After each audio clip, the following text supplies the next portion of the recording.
नमस्कार, बेधडकमध्ये आपल्या सगळ्यांचं स्वागत। आणि बेधडकमध्ये आजचा आपला विषय आहे जीएसटी संदर्भातला। जीएसटी म्हणजे गुड्स अँड सर्व्हिसेस टॅक्स, वस्तू आणि सेवा कर। आता हे विधेयक मंजूर होण्यासाठी भाजपने बरेच प्रयत्न केले, पण अधिवेशन आज संपलेलं आहे आणि पावसाळी अधिवेशनात हे विधेयक राज्यसभेमध्ये मंजूर होऊ शकलेलं नाहीये। विधेयक फक्त सादर झालं, पण त्यानंतर ते मंजूर होऊ शकलं नाही, चर्चा होऊ शकली नाही, कारण काँग्रेसकडून व्यापम घोटाळा असेल किंवा ललित मोदी प्रकरण असेल, त्या प्रकरणावरून बराच गदारोळ झाला आणि या गदारोळामध्ये हे जीएसटी विधेयक मंजूर झालं नाही। पण याचा फटका आज भारतातल्या अर्थकारणाला पडणार आहे का? भारतातले ग्राहक जे आहेत, भारतभरातले ते ग्राहक या जीएसटी विधेयकाची वाट बघत होते। आज त्यांच्या दृष्टीने सुद्धा हा महत्त्वाचा दिवस जो होता तो येऊ शकला नाही का? आणि सगळ्यात महत्त्वाचं म्हणजे भारतातल्या अर्थकारणाला चालना मिळेल, भारतातल्या राज्यामधल्या व्यापाराला चालना मिळेल असं जे म्हटलं जात होतं, त्याचं पुढे काय होणार? हे नेमकं विधेयक आता अधांतरी राहिलंय, त्याला जबाबदार कोण? आणि हे वस्तू आणि सेवा कर हे विधेयक सामान्यांसाठी कसं महत्त्वाचं आहे याविषयीची चर्चा आपण करणार आहोत। 3 महत्त्वाचे प्रश्न असतील ज्यावर आपली चर्चा असेल। जीएसटी विधेयक लांबणीवर पडण्यात काँग्रेसची भूमिका कारणीभूत आहे का? दुसरा प्रश्न असेल, जीएसटीमुळे भारतीय अर्थव्यवस्थेला बळकटी येईल या भाजपच्या दाव्यात तथ्य आहे का? आणि तिसरा प्रश्न असेल, जीएसटी लागू झाल्यामुळे महागाई कमी होण्यास हातभार लागेल का? याविषयी बोलण्यासाठी आपल्यासोबत तज्ञ आहेत। आपल्यासोबत आपल्या स्टुडिओमध्ये आहेत डॉक्टर एम.एस. कामत, जे सचिव आहेत कन्झ्युमर गायडन्स सोसायटी ऑफ इंडियाचे। ग्राहकांच्या दृष्टीने विचार केला किंवा एकंदरीतच जनमानसाच्या दृष्टीने विचार केला तर हे विधेयक लांबणीवर पडण्यात नेमकं आता पुढे काय होणार आहे त्याबद्दल ते आपल्याशी बोलतीलच। आपल्यासोबत आहेत भाजपचे आमदार अतुल भातखळकर, त्याचबरोबर आपल्यासोबत पुण्याहून आहेत काँग्रेसचे प्रवक्ते डॉक्टर रत्नाकर महाजन, आणि आपल्यासोबत आहेत पुण्यातल्या सराफ असोसिएशनचे अध्यक्ष फत्तेचंद रांका। या चौघांशी आपण या विषयावर चर्चा करणार आहोत, पण सुरुवात आपण करूयात रत्नाकर महाजन, काँग्रेसचे प्रवक्ते, त्यांच्यापासून, कारण आज सगळीकडे टार्गेट होतंय काँग्रेस। जीएसटी विधेयक येऊ शकलं नाही काँग्रेसमुळे, काँग्रेसच्या गदारोळामुळे, असा आरोप भाजपने केला, अरुण जेटली यांनी सुद्धा केलेला आहे। रत्नाकर महाजन, आज यूपीए सरकारने आणलेलं विधेयक एनडीए सरकार आल्यानंतर काँग्रेसचा गदारोळ झाला आणि विधेयक येऊ शकलं नाही, विधेयक मंजूर होऊ शकलं नाही आणि काँग्रेसच त्याला कारणीभूत आहे। का केलं काँग्रेसने असं?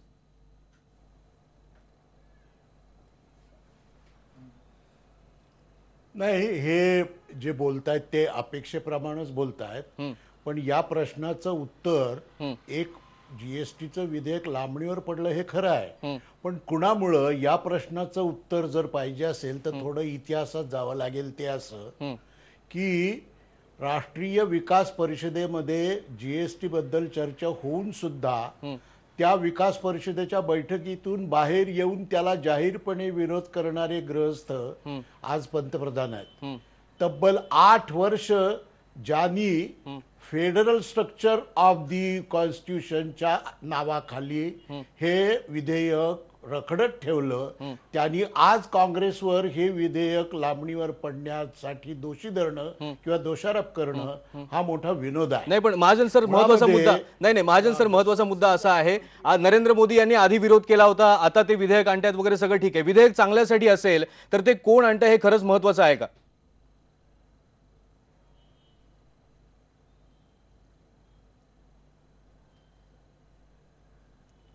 काय महत्वाचं आहे आणि काय महत्वाचं नाही हे ठरवण्याला तुम्ही मोकळे आहात। मी फक्त त्याचा इतिहास सांगतोय। नाही, पण आता इतिहासात जाण्यापेक्षा नाही, आज जनतेच्या दृष्टीने महत्त्वाचं हे आहे की ज्या गोष्टीमुळे एक तुम्ही आम्हाला सांगा, तुम्ही अर्थतज्ञ सुद्धा आहात, तुम्ही अर्थकारणाचे अभ्यासक आहात, हे विधेयक आल्यामुळे भारतीय अर्थकारणाला गती मिळेल की नाही? सरकार कुणाचं आहे हा वेगळा मुद्दा,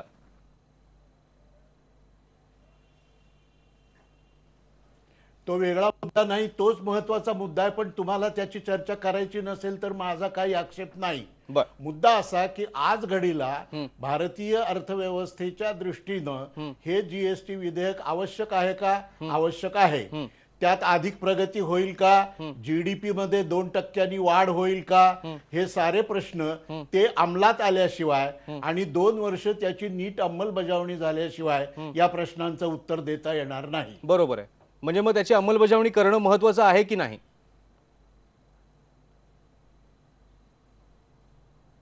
आहे हे मी आधीच सांगितलं। बरोबर आहे, पण मग आता तुम्ही जे म्हणताय, तुम्ही जे मुद्दे मांडताय त्यावर राज्यसभेमध्ये चर्चा झाली असती, या चर्चेमधून जर तुम्ही तुमचा विरोध मांडला असता किंवा जे काही नवीन विधेयक आलेलं असेल, काही त्याच्यामध्ये दुरुस्ती झालेल्या असतील तर ते अधिक संयुक्तिक ठरलं नसतं का?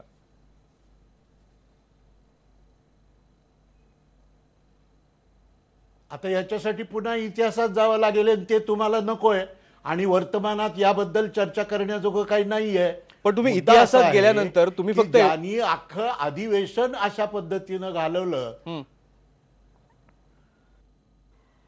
बोला बोला महाजन सर बोला. तुम्हाला थोडा वेळ इतिहासात मी अनेक वेळेला संसदीय कामकाजामध्ये अडथळे आणणं हे संसदीय कामकाजाचं अपरिहार्य अविभाज्य अंग आहे असं म्हणणाऱ्यांनी सत्ता आपल्या हातात आल्यानंतर असं व्यवधान येऊ नये यासाठी जर खबरदारी घेतली असती तर हा प्रसंग आला नसता. बरं, अतुल भातखळकर तुम्ही आम्हाला सांगा, सत्तेमध्ये तुम्ही आहात, जे आता रत्नाकर महाजन म्हणतात की इतिहासात जर गेलं तर वेगळं चित्र दिसतंय. आज ज्यांनी विरोध केला होता इतिहासामध्ये ते आज सत्तेमध्ये आहेत. पण हे सगळं जनतेला नको आहे. जनतेला काय हवंय की जे आमच्या चांगल्यासाठी जे आहे ते तुम्ही मंजूर करा. हे जर विधेयक आलं आणि जर आमची महागाई आमच्या पुढची कमी झाली तर ती आम्हाला हवी आहे. तर असं असताना काँग्रेस आज जे काही दावे करतंय की भाजपमुळेच संसदेच्या या सगळ्या कामकाजामध्ये अडथळे आले किंवा ज्या पद्धतीने कामकाज चालू दिलं नाही त्यामध्ये भाजप सुद्धा तितकंच कारणीभूत आहे, याबद्दल तुम्हाला काय म्हणायचं? नाही, मुळामध्ये काँग्रेस आपला पराभव आजही पचवू शकलेला नसल्यामुळे असे बेबुनियाद आरोप काँग्रेसवाले करतायत आणि ते किती अस्वस्थ आहेत हे अख्ख्या देशाने पाहिलं की जेव्हा सोनिया गांधींचा मुलगा हा थेट तुमच्या बँकेत किती पैसे जमा झाले असं ट्विटरवरनं आरोप करतो, जाहीर आरोप करतो, कुठलाही पुरावा नसताना देशाच्या परराष्ट्र मंत्र्यांवर ज्यांचं 25-30 वर्ष या देशाच्या राजकारणामध्ये सार्वजनिक जीवन व्यतीत झालेलं आहे आणि जे अत्यंत अनब्लेमिश अशा प्रकारची करिअर एका महिलेची आहे, असं असताना भारतीय जनता पार्टीच्या एका संसद सदस्याने बसून किंवा ऑफ द रेकॉर्ड त्यांच्या बहिणीविषयी असेच उद्गार काढल्यानंतर पक्षाच्या सर्वोच्च नेत्या या वेलमध्ये संतापाने जातात. याच्यावरनं काँग्रेस ही किती बेहाल झालेली आहे, त्यांना पराभव आजही पचवता येत नाही. हा पहिला मुद्दा. मुद्दा असा आहे, जीएसटीला भारतीय जनता पार्टीने विरोध केला आणि म्हणून काँग्रेस सरकार त्यावेळेला जीएसटी आणू शकली नाही, ही वस्तुस्थिती नाही. पहिला मुद्दा असा आहे की जीएसटी हे अत्यंत कॉम्प्लेक्स अशा प्रकारच्या एक विधेयक आहे. बरोबर.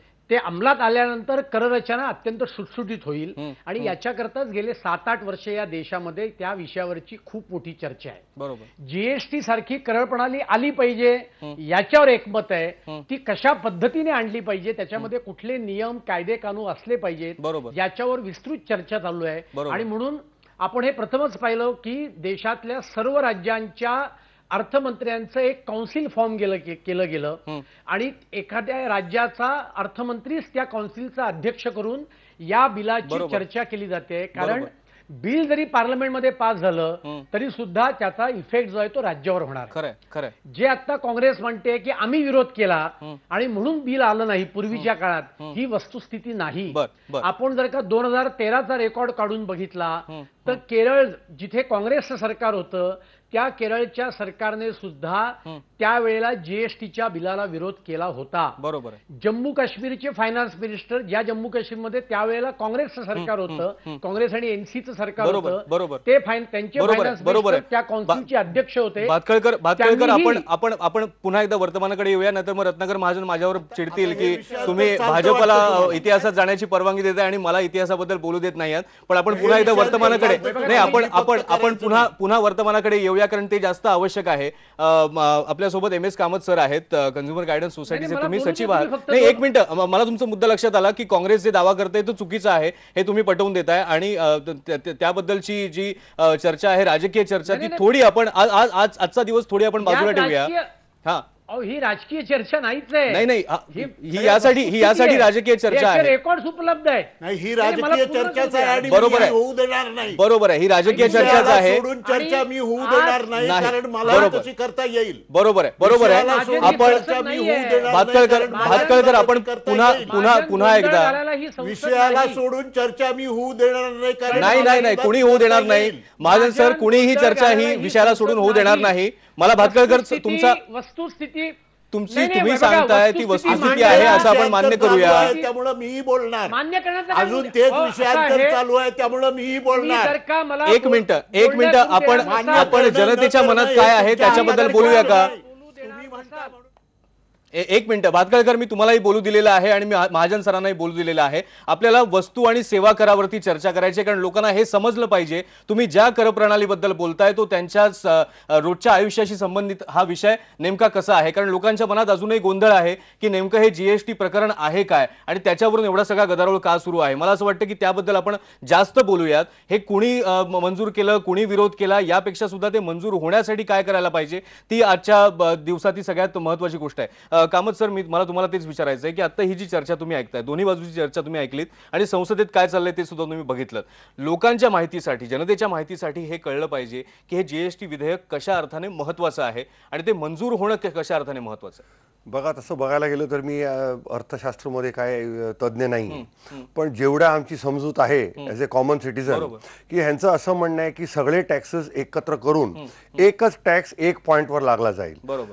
आज काय होत आहे की कुठल्याही गोष्टीला मल्टिपल टॅक्सेस असल्यामुळे टॅक्सवर टॅक्स असं पण होतं की समजा एका गोष्टीला 100 रुपयाचे 20% टॅक्स असेल तर 120 वर सेल टॅक्स त्याच्यावर 5% लागतो, म्हणजे ते 6 रुपये होतात त्याच्यावर. तर ग्राहकांना तुमचं राजकारणात काही इंटरेस्ट नाहीये. ग्राहकांना असं पाहिजे की आपलं जे काय तुम्ही आम्हाला सामान विकत देता त्याला फर्स्ट ऑफ ऑल सेफ व्हायला पाहिजे आणि दुसरी गोष्ट रिझनेबल प्राइसमध्ये मिळायला पाहिजे. आज सगळे आर्थिक शास्त्र जे तज्ज्ञ आहेत, पूर्वी काँग्रेस आणि आता बीजेपी, त्यांचं दोघांचं काय म्हणणं आहे की जीएसटी या देशामध्ये काही ना काही त्याच्यात फायदा होईल. GST all over world, Singapore सारख्या देशात पण सक्सेसफुल झालेला आहे. तर त्याच्याबद्दल त्यांचं काही दुमत नाही. भाजप आणि काँग्रेस हे दोघं हेच म्हणतात की याच्याने फायदाच होईल. प्रश्न असा आहे की त्यांच्या राजकारणामुळे हे ते विधेयक पास करायला देत नाही आणि त्यांच्या भांडणात आमच्यासारखे सर्वसाधारण माणसाला त्रास होतो. ह्या दोघांनी आपले डिफरन्सेस बाजूला ठेवून एकत्र येऊन लोकांची काय अपेक्षा आहे आणि लोकांना काय सोयीस्कर होईल याच्याबद्दल विचार केला पाहिजे. बरोबर. म्हणजे अगदी थोडक्यात सांगायचं तर जनतेसाठी महत्त्वाचं हे आहे जीएसटी म्हणजे वस्तू आणि सेवा कर आल्यानंतर बाकीचे सगळे कर जे आहेत, विक्री कर असेल, अबकारी कर असेल, ते निघून जातील. व्यापाऱ्यांसाठी किंवा उद्योजकांसाठी ते फायदेशीर असेल, सुटसुटीत त्यांना कर भरण्यासाठीचा तो फायदा होईल. आणि त्याचबरोबर जो MRP आपण आता देतोय, मॅक्झिमम रिटेल प्राइस, आता जी आपण प्रत्येक वस्तूवरची प्रॉडक्टवरची भरतोय तो MRP जो आहे तो सुद्धा कमी होऊ शकेल, म्हणजेच महागाई कमी होऊ शकेल. आता दोन्ही पक्षांचे नेते आपल्याला सांगतायत की हो ते यायला हवं, पण मग ते का येत नाहीये हा महत्त्वाचा मुद्दा आहे. फतेहचंद रांका आता आपल्या सोबत आहेत, एक व्यापारी म्हणून किंवा एक उद्योजक म्हणून. रांका सर, तुमची काय भूमिका आहे? आज व्यापाऱ्यांनी यापूर्वीच जीएसटीचं स्वागत केलंय, कारण कर प्रणाली सुटसुटीत असेल आणि एकच कर भरावा लागेल, त्यामुळे त्यांना पण फायदा होणार आहे. पण आता जे काही घडतंय जीएसटी वरनं ते बघून नेमकं काय वाटतंय आणि व्यापाऱ्यांच्या दृष्टीने किती महत्त्वाचं आहे पास होणं?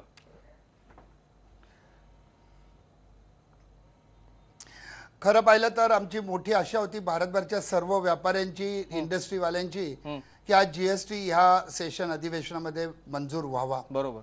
परंतु या दोन जणांच्या भांडणामुळे आज भारताचं तर मोठ्या प्रमाणात नुकसान होतं, यामध्ये कुठली शंका नाही. बरोबर. खरं पाहिलं तर आज जीएसटी आला असता तर अनेक प्रकारचे जे टॅक्सेस आहेत ते कमी होऊन एक प्रकारचा टॅक्स आला असता. आज अनेक प्रकारचे रिटर्न्स व्यापाऱ्यांना भरावे लागतात, कारकुनी करावी लागतात, इन्स्पेक्टर राजला पुढे जावं लागतं. आणि सगळ्यात महत्त्वाचं म्हणजे ज्या टॅक्सेसमुळे ज्या काही किमती वाढत आहेत त्या किमती जर कमी होऊन ग्राहकांना फायदा होणार असेल तर तो व्यापाऱ्यांना मोठा आनंद आहे. बरोबर. परंतु एकंदरीत पाहिल्यानंतर हा जो एक दोन प्रकारचे जीएसटी आपल्या पुढे येणार आहेत, एक सेंट्रल आहे, एक स्टेट जीएसटी आहे. आणि स्टेट जीएसटी मध्ये सुद्धा अनेक टॅक्सेस म्हणजे वॅट आहे, इंटरमेंट टॅक्स आहे, लॉटरी टॅक्स आहे, बीटी, अनेक प्रकारचे टॅक्सेस आहेत. हे सगळे कमी होणार आहे, त्यामुळे जनतेचा फायदा होणार आहे. बरोबर. आणि म्हणून जनतेच्या फायद्यासाठी आम्ही आज आतुरतेने वाट पाहत होतो की हा जीएसटी होईल. परंतु एकंदरीत दुःख काय झालं की ज्यांना आम्ही निवडून दिलंय ते तिथं जर अशा प्रकारे जर आज तिथं भांडत असतील, ऑन द कॉन्ट्री त्यांनी तिथे चर्चा करायला पाहिजे आणि चर्चेसाठी पाठवलेलं आहे आणि तिथे जे बहुमतानी व्हायला पाहिजे. केवळ विरोध करून आज देशाची जी नालस्ती संपूर्ण जगभरामध्ये झाली आहे, त्यामुळे एक भारतीय नागरिक म्हणून फार मोठं दुःख होत आहे आणि खरोखरच या आर्थिक व्यवस्थेला फार मोठी खीळ बसती आहे. आज आपल्याला भारताला एक सुसज्ज, एक स्ट्रॉंग बनवायचं आहे आणि हे स्ट्रॉंग बनवताना जर अशा प्रकारचे आपले नेते जर करत असतील तर म्हणजे चुकीचं आहे. माझी अजूनही सगळ्यांना आमच्या व्यापाऱ्यांतर्फे इंडस्ट्रीतर्फे सगळ्यांना विनंती आहे, तुम्ही जॉईंट सेशन बोलवा आणि हे जीएसटी त्वरित मंजूर करून घ्या. एक संपूर्ण जगामध्ये एक ग्लोबलायझेशन आहे. आज युरोपमध्ये गेला तर तुमचे वॅट तुम्ही परदेशात बाहेर जाताना तुम्हाला परत मिळतो, इतकी चांगली व्यवस्था आहे. मलेशियानी 2014चा हा जीएसटीचा कायदा त्यांच्या देशात अंमलात आणलाय आणि तो छोटा देश आणू शकतो. मग भारत सरकारमध्ये एवढा मोठा देश असताना आज जर संपूर्ण राज्यामध्ये आज 28-29 राज्य आहेत, आज त्या राज्यामध्ये जर एक सूत्रता आली, सगळीकडे एक प्रकारचा रेट मिळाला, प्रत्येकाला कुठेही त्याच्यामध्ये प्रॉब्लेम येणार नाही आणि जर एकसारखं जर एक म्हणजे ऑर्गनाइज बिझनेस होऊन जाईल, त्याच्यामध्ये रिटेल व्यापारी ऑर्गनाइज होतील, त्यात होलसेलर ऑर्गनाइज होतील आणि भारताला एक चांगली अर्थव्यवस्था मिळेल. कारण याचं जे मेन जीएसटीचं जे आहे हे याचं म्हणजे बेसिक असं आहे की जेवढे आज कर न भरता व्यवसाय करतायत त्यांना सुद्धा या जाळ्यामध्ये आणल्यानंतर कुठलीही एक अनअकाउंटेड राहणार नाही. सगळेजण याच्यात येतील, योग्य ते किंमत येईल, एमआरपी वगैरे सगळे बाजूला ठेवू, ग्राहकांना एक योग्य भावात आणि महागाई कमी होऊन एक चांगली वस्तू चांगल्या दरामध्ये मिळेल, क्वालिटी मिळेल आणि म्हणून जीएसटी आणणं अत्यंत महत्त्वाचं. बरोबर आहे. म्हणजे व्यापारी खुश असतील, उद्योजक खुश असतील, ग्राहक खुश असतील, अर्थकारणाला चालना मिळेल, देशाचा जो विकास दर आहे तो 1 ते 2% वाढेल, हा आशावाद भाजपकडूनच नाही तर तज्ञांकडून सुद्धा व्यक्त होतोय. रत्नाकर महाजन, विकास दर वाढणार याच्यात कुठली दुशंका नाही. बरोबर. रत्नाकर महाजन सर, युपीएच्या सरकारनं बनवलेलं हे विधेयक जर एनडीए सरकार मंजूर करून घेत असेल किंवा एनडीए सरकारच्या काळात ते मंजूर होत असेल तर काँग्रेसला अशी भीती वाटते की या सगळ्याचं श्रेय नरेंद्र मोदी घेतील असा आरोप काँग्रेसवर होतोय आणि म्हणून त्यांनी ललित मोदी प्रकरण असेल, व्यापम घोटाळा असेल, यावरून गदारोळ सुरू ठेवला संसदेमध्ये किंवा राज्यसभेमध्ये आणि हे विधेयक मंजूर होऊ दिलं नाही. हा जो आरोप आहे याबद्दल तुमचं काय म्हणणं? या आरोपाची मी दखल सुद्धा घेणार नाही. त्याचं कारण असं की जगाला नैतिकतेचे आणि भ्रष्टाचार मुक्त भारताचे धडे देणाऱ्या लोकांनी आपलं झाकून ठेवायचं आणि दुसऱ्याचं वाकून बघायचं ही जी वृत्ती दाखवलेली आहे ती साऱ्या देशानं बघितलेली आहे. आजच आपण जर बातमी वाचली असेल तर सुप्रीम कोर्टासमोर सीबीआयनी असं सांगितलं की मध्य प्रदेशातला डेंटल ऍडमिशन संबंधातला घोटाळा हा व्यापमपेक्षा सुद्धा मोठा आहे, त्यामुळे त्याची चौकशी करण्या इतकं माणूसबळ आमच्याकडे नाही असं सीबीआयनं सुप्रीम कोर्टाला सांगितलेलं आहे. यावरून या सगळ्याची पार्श्वभूमी लक्षात येईल. नाही, या सगळ्याची पार्श्वभूमी कशी लक्षात? गुणवत्ता आणि जीएसटी यांचा काही संबंध नाही, कारण विविध प्रकारचे कर आजही विविध मालांवर आहेत. त्यामुळं सर्व मालांवरचा कर एक झाल्यानं गुणवत्ता सुधारेल हा केवळ भ्रम आहे आणि ही केवळ भूलथाप आहे. मुद्दा असा आहे की जीएसटी हा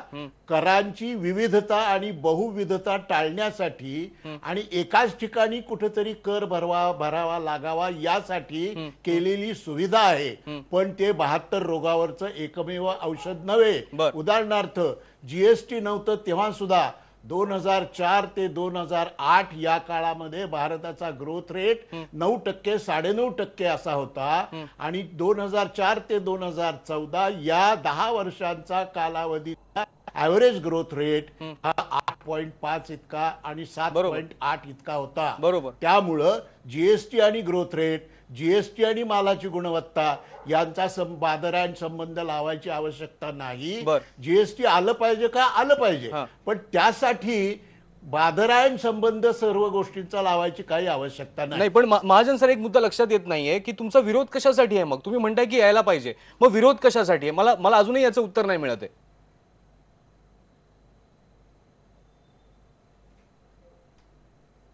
आता असा आहे, पुन्हा पुन्हा तोच मुद्दा घेतल्यामुळे उत्तर बदलत नाही. कारण तुम्ही व्यापम घोटाळ्याचे उदाहरण देताय, कामकाजात व्यत्यय आणणं. नाही, तुमचा विरोध आहे की नाहीये? आता जीएसटी विधेयक मंजूर, आता उद्या तुम्ही बोलत राहा. एक मिनिट, तुम्हाला जॉईंट सेशन आता सरकार कदाचित बोलवू शकतं, त्या सेशन मध्ये हे विधेयक मंजूर व्हावं की नाही न व्हावं? विरोध तुमचा जीएसटी विधेयकाला आहे का सरकारला आहे का विरोधासाठी विरोध आहे हे अजून जनतेच्या लक्षात येत नाहीये.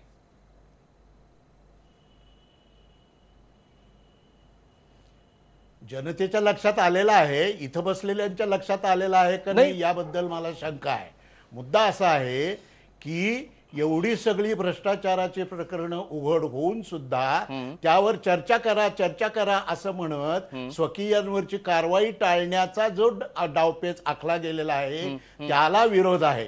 आणि तुम्ही जर म्हणाल की मग संसदेचं कामकाज का होऊ देत नाही, तर त्याला थोडं आता 10 ऑगस्ट 2011 या दिवशी दिल्लीमध्ये सुषमा स्वराज यांनी असं सांगितलं होतं की इथून पुढच्या काळात रोज संसदेचं अधिवेशन चालावं का नाही याचा निर्णय भाजप घेईल आणि त्याप्रमाणे त्या दिवसाचं अधिवेशन चालणार का नाही हे ठरेल.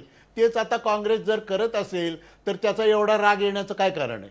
बरोबर. म्हणजे त्यांनी केलं म्हणजे आता आम्ही करायचं, त्यांनी तमुक केलं होतं म्हणून आम्ही अमुक केलं, त्यांनी तेव्हा केलं होतं तेव्हा तुम्ही काही बोलला नाहीत. ह्या सगळ्या मधून आता जनतेला पुढे जायचंय आणि हे जीएसटी विधेयक आहे त्या सगळं राजकारणाला बाजूला ठेवून हे मंजूर कसं होईल हे बघायचं. हे तज्ज्ञ सांगतायत. आज शेअर मार्केट उद्या गडगडेल की काय अशी परिस्थिती आहे. तुम्ही म्हणताय की याचा बाजाराण संबंध लावण्याची गरज नाही. भातखळकर तुम्हाला काहीतरी बोलायचं, याच्यानंतर आपण एक ब्रेक घेऊया कारण यावर आणखी व्यापक चर्चा होणं आवश्यक आहे आणि ती व्यापक चर्चा ही जीएसटी वरतीच व्हायला पाहिजे. संबंध कशाचा नाही ठीक आहे भातखळकर तुम्ही बोला. कळलं नाही तुम्हाला? नाही कळलं आम्हाला. आम्ही मीडिया आहोत, तुम्ही मीडियालाच दोष देणार नेहमी. आम्ही 2 जनतेचे प्रतिनिधी आणून बसवलेले आहेत इथे, 2 तज्ज्ञ येऊन बसलेले आहेत, त्यांनी त्यांचं म्हणणं मांडलंय पण तेही तुम्हाला मान्य नाहीये. भातखळकर सर तुम्ही बोला.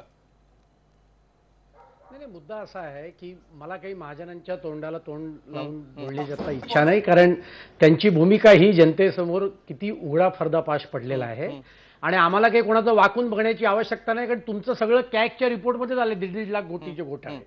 मुद्दा असा आहे की पूर्वी युपीएच्या काळामध्ये जीएसटीवर एकमत हे अनेक राजकीय पक्षांमध्ये किंवा त्यावेळेच्या सरकारांमध्ये होत नव्हतं.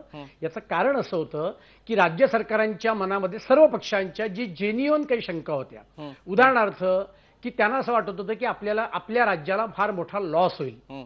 या सरकारने वर्षभराच्या आत हा निर्णय घेतला आणि पुढचे 5 वर्ष राज्य सरकारांना जो काही लॉस होईल तो कॉम्पन्सेट करण्याची प्रोव्हिजन याच्यामध्ये केलेली आहे. बरोबर. दुसरा मुद्दा, अनेक राज्य सरकारांची मागणी होती की जीएसटीच्या बाहेर अनेक वस्तू ठेवल्या पाहिजेत.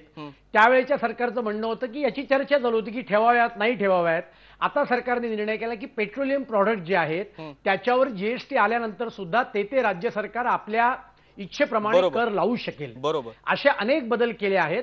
एक मुद्दा राहिलाय की 1% सरचार्ज राज्य सरकार लावणार का, तर त्याच्यावर ॲडव्होकेट जनरलचं ओपिनियन सरकारने मागितलेलं की एकदा कॉन्स्टिट्युशनल अमेंडमेंट केल्यानंतर अशा पद्धतीने राज्य सरकार टॅक्स लावणार का नाही लावणार, लावू शकतं का नाही लावू शकतं, याच्यावरचं ॲडव्होकेट जनरलचं ओपिनियन मागितलं. आणि म्हणून आजच्या घडीला काँग्रेस सोडून सर्व राज्य सरकारांचा म्हणजे सर्व राजकीय पक्षांचा आजच्या जीएसटी बिलाला पाठिंबा आहे आणि काँग्रेसला सुद्धा पाठिंबा द्यावा का न द्यावा याविषयी स्पष्ट भूमिका घेता येत नाही. बरोबर. आणि म्हणून हा सगळा गदारोळ होतोय. पास करणं, बरोबर, जीएसटी पास करणे अत्यंत आवश्यक आहे. याचं कारण एकच आहे की युनिफाईड मार्केट हे भारतामध्ये होईल.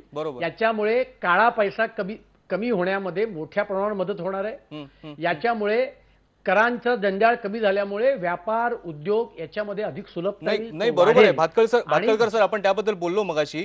तुमचा मुद्दा अतिशय बरोबर आहे की काँग्रेसला सुद्धा याला पाठिंबा द्यावाच लागेल आणि महाजन सर पण तेच म्हणतात जीएसटी विधेयक हे यायलाच हवं आहे आणि ते महत्वाचंच आहे. पण त्याला विरोध का होतोय याबद्दल अजून स्पष्टपणे त्यांच्याकडून उत्तर येत नाहीये. कारण जर त्याच्यामध्ये काही प्रॉब्लेम असतील, जर त्याच्यामध्ये त्यांना असं वाटत असेल की हे झालं तर ह्या समस्या निर्माण होऊ शकतात, तर अजून त्यांच्याकडून किंवा त्यांच्या पक्षाकडून त्याबद्दल काही म्हणणं आपल्याला मिळत नाहीये, त्यांच्याकडून ती स्पष्टता मिळत नाहीये. त्यांनीच बनवलेलं विधेयक आहे, ते पास होणं हे जनतेच्या हितासाठीच आहे. पण त्यामध्ये आता बाकीचे बरेच राजकीय मुद्दे येत आहेत. तर ठीक आहे, आपण एक ब्रेक घेऊया. ब्रेक नंतर आपल्याला याविषयी आणखी व्यापक चर्चा करायची आहे, कारण हे विधेयक असेल किंवा या विधेयकामध्ये कोणत्या गोष्टी आहेत त्या जनतेला समजणं सुद्धा तितकंच महत्त्वाचं आहे. एक ब्रेक घेऊया. ब्रेक नंतर पुन्हा भेटणार आहोत. पहा फक्त IBN लोक.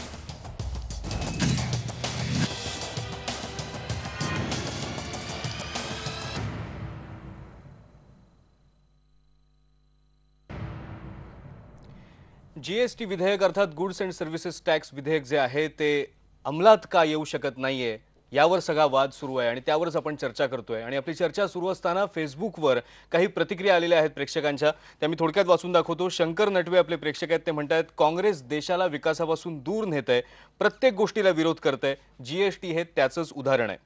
विकास कुचेकर असं म्हणतायत की संसद चालवणं ही जबाबदारी सरकारची असताना पंतप्रधानांनी काहीच का केलं नाही. आबिद अली सय्यद म्हणतात सुषमा स्वराजांचा मुद्दा अनुत्तरित असताना सरकारने मुद्दाम जीएसटी आणला ही त्यांची चूक. रोहित दर्गे म्हणतात जीएसटी विधेयकाचा प्रश्न 2006 पासून प्रलंबित आहे आणि त्याला काँग्रेस आणि भाजप दोघेही जबाबदार आहेत. म्हणजे दोन्ही बाजूच्या प्रतिक्रिया आपल्याला इथे दिसत आहेत आणि यातला हा एक मुद्दा विकास कुचेकर यांचा खूप महत्त्वाचा आहे. अतुल भातखळकर, तुम्हाला प्रश्न विचारायचा आहे की जीएसटी विधेयक इतकं महत्त्वाचं विधेयक आहे, सगळेच जण म्हणतात जनतेसाठी लाभदायक असेल, देशासाठी लाभदायक असेल, मग आत्ता हा सगळा गदारोळ सुरू असताना पंतप्रधानांनी यामध्ये हस्तक्षेप का नाही केला, हा सुद्धा जनतेच्या मनातला प्रश्न आहे. मला कळलं नाही, प्रधानमंत्र्यांनी हस्तक्षेप करायचं म्हणजे कसं करायचं? म्हणजे त्यांनी जर एखादं भाषण केलं असतं, इतक्या वेळा ते बोलतात, आज ते संसदेत बोलले असते आणि त्यांनी विरोधकांना शांत केलं असतं, त्यांनी विरोधकांना आवाहन केलं असतं, तर कदाचित हा गदारोळ थांबू शकला असता. नाही, तुमचं जे काही विधान आहे किंवा याला फक्त भाबडी आशा म्हणता येईल. जिथे काँग्रेस ऑन रेकॉर्ड अधिकृतपणे हे सांगतोय की आम्हाला संसद चालूच द्यायची नाहीये, असं व्यंकय्या नायडूंनी म्हटलं होतं की आवश्यकता असेल तर प्रधानमंत्री इंटरव्हेन करतील. पण काँग्रेसने पहिल्या दिवसापासून राज्यसभा तर सोडा, जिथे लोकसभेत जिथे आमचं बहुमत आहे त्या ठिकाणी सुद्धा अत्यंत खालच्या पातळीवर जाऊन ती संसद बंद पाडण्याचा प्रयत्न केला. आणि भारतीय संसदेच्या इतिहासात प्रथमच संसदेच्या अध्यक्षाच्या चेअरच्या अवतीभोवती संरक्षण कुंपण घालण्याची पाळी आली. इतकी लाजिरवाणी एक प्रकारची घटना करावी लागली. इतकं काँग्रेसने आपलं अगाध कर्तृत्व संसदीय कामकाजामध्ये दाखवलेलं आहे. अशा ठिकाणी जर का नरेंद्र मोदी काही बोलले असते आणि त्यामुळे काँग्रेसने ऐकलं असतं, मला वाटतं ही अत्यंत भाबडी आशा आहे. आणि जेव्हा माझी भाबडी आशा आहे का जाहीरपणे, नाही माझी भाबडी आशा आहे का आपण विचारूया. संसदीय कार्यमंत्र्यांनी हे जाहीरपणे सांगितलं की आवश्यकता असेल तर प्रधानमंत्री बोलतील आणि अशा गोष्टी काही जाहीरपणे ठरत नसतात. ऑल पार्टी मिटिंग झालेल्या आहेत. बरोबर. कारण काँग्रेसला कुठल्याही परिस्थितीमध्ये जीएसटी येता कामा नये अशा प्रकारची काँग्रेसची इच्छा आहे, कारण त्यातून देशाची प्रगती होईल ह्याची काँग्रेसला भीती. रत्नाकर महाजन, या प्रश्नाचं उत्तर द्या. मला माहिती आहे थोडंसं राजकीय आहे, पण तरी सुद्धा हे महत्वाचं आहे, कारण हा तर्क सुद्धा जो आहे अतुल भातखळकर यांचा की काँग्रेसला चालूनच द्यायचं नव्हतं, पंतप्रधान जर बोलले असते तरी सुद्धा गदारोळ सुरूच राहिला असता. तुम्हाला काय वाटते, पंतप्रधान बोलले असते तर विरोधकांचा राग शांत झाला असता? अत्यंत हास्यास्पद युक्तिवाद, या व्यतिरिक्त या युक्तिवादाचं इतर कोणतंही वर्णन करता येत नाही. मुख्यतः सभागृह चालवणं, संसद चालवणं ही सरकारची जबाबदारी आहे. हे भारतीय लोकशाहीतलं प्रस्थापित तत्व आहे. अशा वेळी सर्व विरोधी पक्षांना एकत्र बोलवून त्यांच्याशी काही सामोपचाराची बोलणी पंतप्रधानांनी केली असती तर ती आजपर्यंतच्या संकेत आणि परंपरांना सोडून धरून झाली असती. परंतु या सर्व संकेत, रूढी आणि परंपरांना झुगारून देऊन मी म्हणेन ते धोरण आणि मी बांधेन ते तोरण, अशा प्रकारचं नेतृत्व सध्या देशात असल्यानं यापैकी काही झालं नाही. त्यामुळं सर्व गोष्टींचं खापर काँग्रेसवर फोडण्याची सोय निर्माण करून ठेवलेली आहे. मगाच्या सेगमेंटमध्ये मी बादरायण संबंध जो म्हणला त्याचा मीडियाशी संबंध नव्हता. मीडियाला मला बिलकुल दोष द्यायचा नाही, मी कधीही देत नाही, इथून पुढेही देणार नाही. त्याबद्दल आपण आश्वस्त राहा. मी भाबडी गुणवत्ता ही माझी भाबडी आशा संबंध सोडू नये असं मी म्हणलं. बर ठीक आहे. रांका सर, तुम्ही सांगा की आज ही सुद्धा एक जनतेची भावना दिसते आपल्याला की पंतप्रधानांनी हस्तक्षेप करायला पाहिजे होता, पंतप्रधानांनी पुढे यायला पाहिजे होतं, त्यांनी पुढाकार घ्यायला पाहिजे होता. एवढा गोंधळ होतोय ना, मी बोलतो, मला माहिती आहे प्रोटोकॉल असतो, तिथे बऱ्याच गोष्टी असतात, कुणी काय बोलायचं नेमकं, मुख्यमंत्र्यांचंही नाव तुम्ही तिथे घेऊ शकत नाही, जे उपस्थित नाही त्यांची नावं तुम्ही घेऊ शकत नाही, वगैरे वगैरे बऱ्याच गोष्टी असतात. पण तरी सुद्धा जनतेच्या हितासाठी म्हणून पंतप्रधानांना पुढे होता आलं असतं का?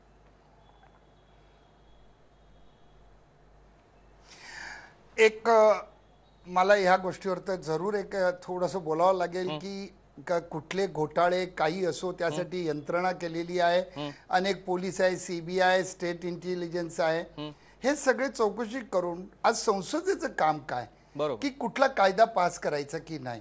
पण ज्या पद्धतीने आज गेली 15 दिवस 2 आठवडे चालले आणि आज पंतप्रधान हे एक भारताचे सगळ्यात मोठी व्यक्ती, मानाची व्यक्ती, आणि जर अशा प्रकारे जर आपण जर संसदेमध्ये जर प्रदर्शन करत असू तर आज ज्यांनी संपूर्ण जगामध्ये आज वेगवेगळ्या देशात जाऊन जी भारताची प्रतिमा वाढवली आहे त्या भारताच्या प्रतिमेला जर डाग लागणार असेल तर अशा वेळी जरी ह्यांनी जर ठरवलं होतं की काही करून हे करायचं नाही, मग अशा वेळी खरं तर पंतप्रधान नाही आले तरी चाललं असतं, कारण यांची नैतिक जबाबदारी होती प्रत्येक संसदाची, मग तो कुठल्याही पार्टीचा असो.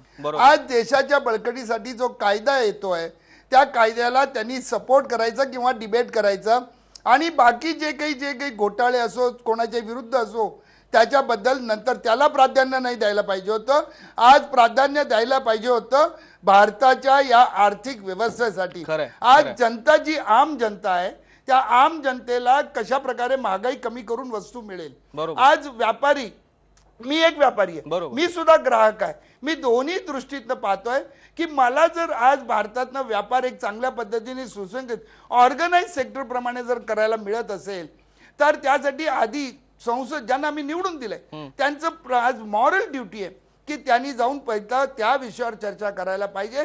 तुमचे ग्रीव्हन्सेस, पर्सनल ग्रीव्हन्सेस हे वेळावे किंवा तुम्हाला विरोधाला विरोध हे नंतर, देश आधी आणि बाकी नंतर, हे सगळे आता आपण विसरून गेलेलो आहे, याचं दुःख होत आहे. आणि म्हणून मी म्हणतो की पंतप्रधानांनी बोलले किंवा नाही, आज पंतप्रधान हे सुद्धा निवडून आलेल्या तुमच्या सगळ्यांच्या मधले आहेत.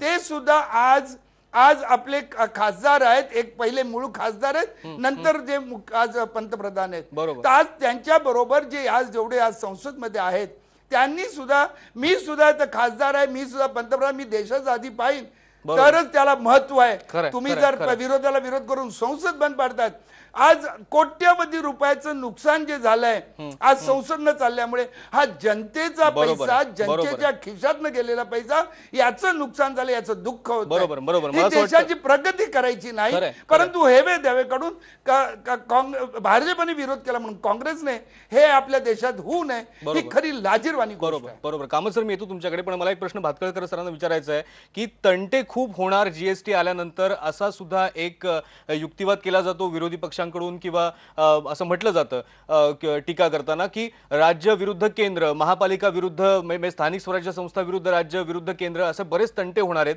आणि ते तंटे सोडवण्यासाठीची काही योजना या नवीन विधेयकाच्या स्वरूपामध्ये नाहीये. हा एक महत्त्वाचा मुद्दा आहे, कारण महापालिका शेवटी आज त्यांना मिळणाऱ्या महसुलावरती अवलंबून आहेत. जर जीएसटी आलं तर त्यांना महसुलाची रक्कम जी आहे ती केंद्राकडून मिळणार आहे, जो रिबेट आहे तो केंद्राकडून मिळणार आहे, पण तंटे होत राहणार आहेत. याच्यावर काय विचार केलेला आहे? आणि सगळ्यात महत्त्वाचा प्रश्न, आता ही चर्चा तर आपण आता बेधडकमध्ये करतोय, पण ती खरं तर संसदेमध्ये खासदारांनी करणं अपेक्षित आहे. त्यासाठी काही विशेष अधिवेशन बोलवण्याची सरकारची योजना आहे का? तसं व्हायला हवं का?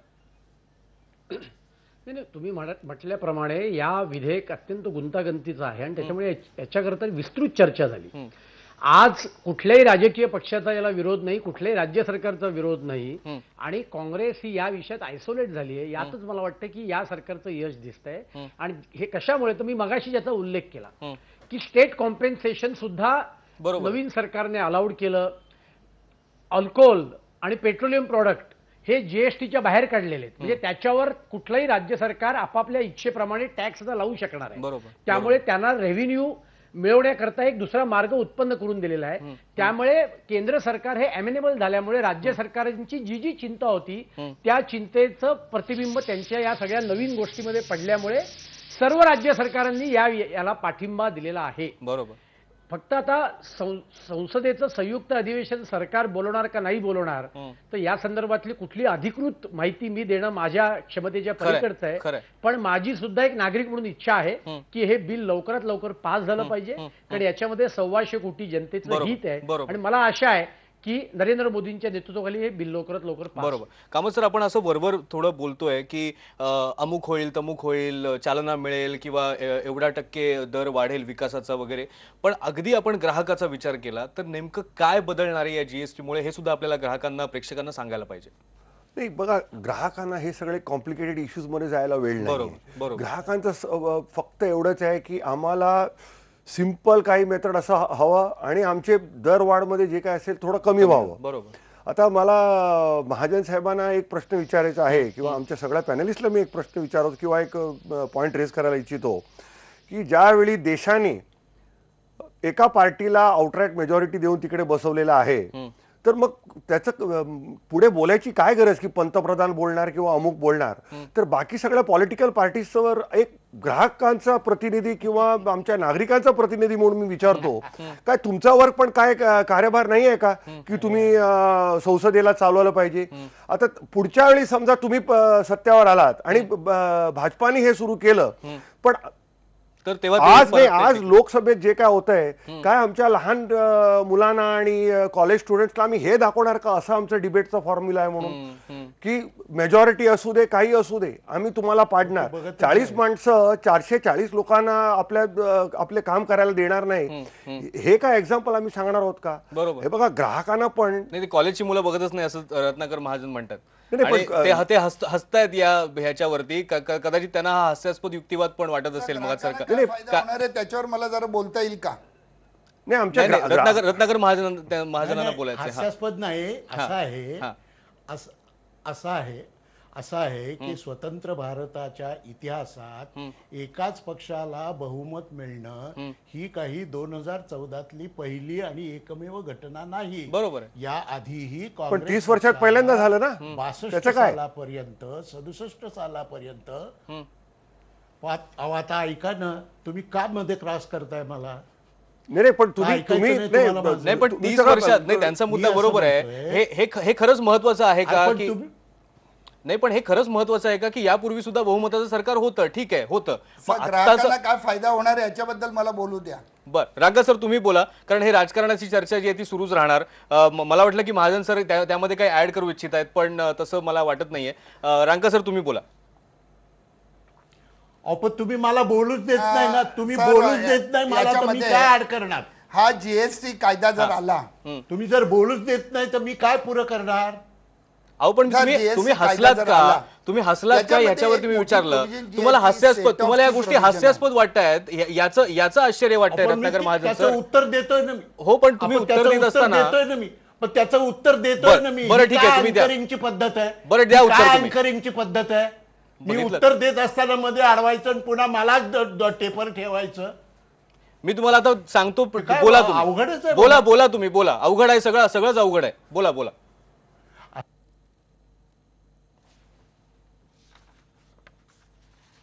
आता त्यात तांत्रिक अडचण झालेली आहे. तिथे पुण्याला आपण त्यांच्यापर्यंत जाऊ शकत नाहीत, पण जेव्हा येतील तेव्हा आपण त्यांना विचारूया की ते का हसत होते. ते पुन्हा ते जॉईन झालेले आहेत. आता महाजन सर, मी सांगतो तांत्रिक अडचण होती, नाही तर तुम्ही म्हणाल की आम्ही तुम्हाला कट केलं म्हणून, पण आता तुम्ही परत जॉईन झालेले आहात, कनेक्ट झालेला आहात. तुम्ही बोला आता.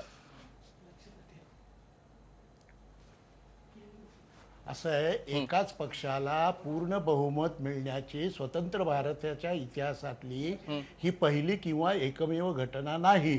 याच्या आधीही काँग्रेस पक्षाला अनेक निवडणुकांमध्ये असं मिळालेलं आहे. त्यावेळचे पंतप्रधान नेहरू, इंदिरा गांधी तरी सुद्धा विरोधकांशी महत्वाच्या प्रश्नांवर अधिवेशनाच्या आधी किंवा अधिवेशनाच्या मध्ये बोलवून चर्चा करत असत आणि सहमतीनं निर्णय घेण्याचा प्रयत्न करत असत. ठीक आहे. त्यामुळं बहुमत असताना पंतप्रधानांना बोलण्याची काय आवश्यकता आहे हा प्रश्न अज्ञानातून उद्भवलेला आहे, म्हणून मी हसतो. बरं, ठीक आहे. रांका, तुम्ही आता इतिहासाबद्दल आपण ऐकलं. रांका सर, तुम्ही सांगा भविष्याबद्दल ग्राहकांना कसा फायदा होईल?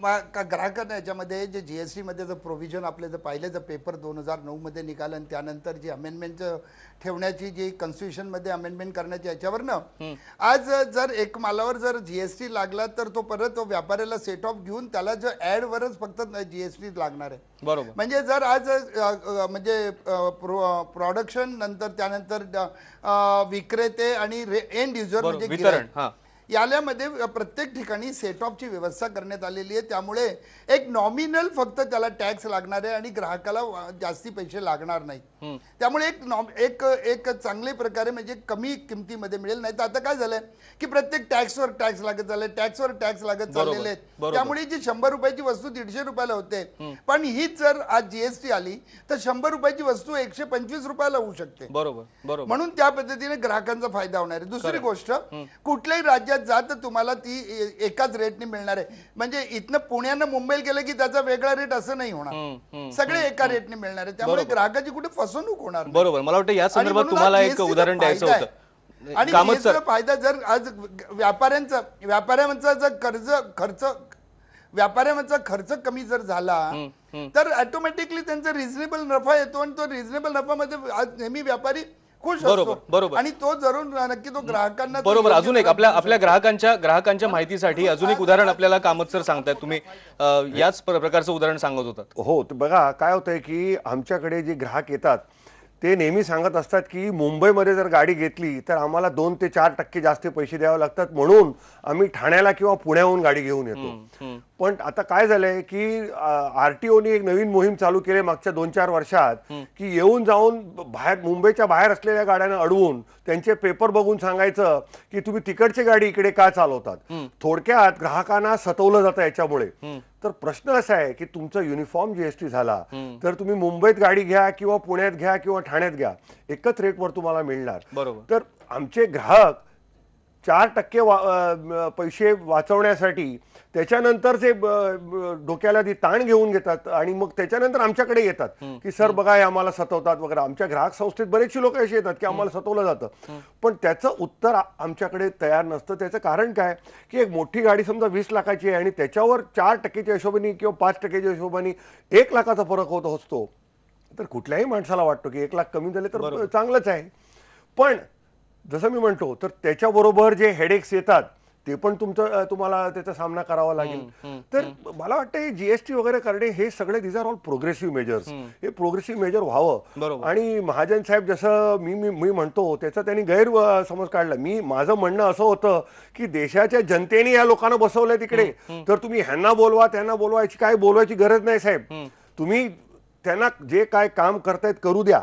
जसं मी सांगितलं की तुम्ही म्हणताय की 40 वर्षापूर्वी अमुक जवाहरलाल नेहरू होते अमुक होते, त्याच टाइमला जर ऑपोजिशननी हीच ॲटिट्यूड घेतली असती तर आज काय देशाचा थोडा पण विकास झाला असता का? बरोबर. त्याच टाइमला पार्लमेंटला समजा 47 पासून हे ॲटिट्यूड घेऊन लोकांनी अडवले असते पार्लमेंटला की आज पार्लमेंटचा एवढा आमच्या देशाचा प्रोग्रेस झाला असता का? तर तुम्ही जरा पॉझिटिव्हली विचार करा साहेब. नाही, राजकीय पक्षांनीच पॉझिटिव्हली विचार करण्याची गरज आहे, कारण आपली जनता जी आहे ती हळूहळू पॉझिटिव्ह होत चालली असं वाटायला लागलेलं आहे. आज रत्नाकर महाजन असतील, अतुल भातखळकर आहेत, इतर सगळ्या पक्षांचे नेते असतील, आज खासदार तिथे संसदेत बसलेले आहेत. कुठल्या प्रकारची चर्चा तिथे होते, म्हणजे चर्चा होते का, मुळात गदारोळच जास्त होतो हे जनतेने पाहिलेलं आहे. आज जरी रत्नाकर महाजन किंवा इतर नेत्यांना वाटत असेल की कॉलेजची मुलं काही टीव्ही वगैरे बघत नाहीत वगैरे, पण तरी सुद्धा लोकांना माहिती असतं, कारण सोशल मीडियावर काय चर्चा चालू असते आपल्याला सगळं माहिती आहे. मुळात 1947 नंतर अंमलात येणारी किंवा ज्यामध्ये कर प्रणालीत बदल झालाय अशा प्रकारची ही मोठी घटना असेल, जेव्हा जीएसटी प्रत्यक्षात लागू होईल तेव्हा प्रत्येक ग्राहकाला त्याचा फायदा होईल. अर्थात त्याचे काही तोटे सुद्धा असतील, त्यावर सुद्धा विचार करावा लागेल, पण ही त्यासाठी चर्चा होणं खूप महत्त्वाचं आहे, जी होऊच शकलेली नाहीये. पावसाळी अधिवेशन निघून गेलं, आता स्पेशल अधिवेशन होणार आहे का? स्पेशल सत्र जे आहे, खास सत्र जे आहे ते बोलावण्यात येणार आहे का?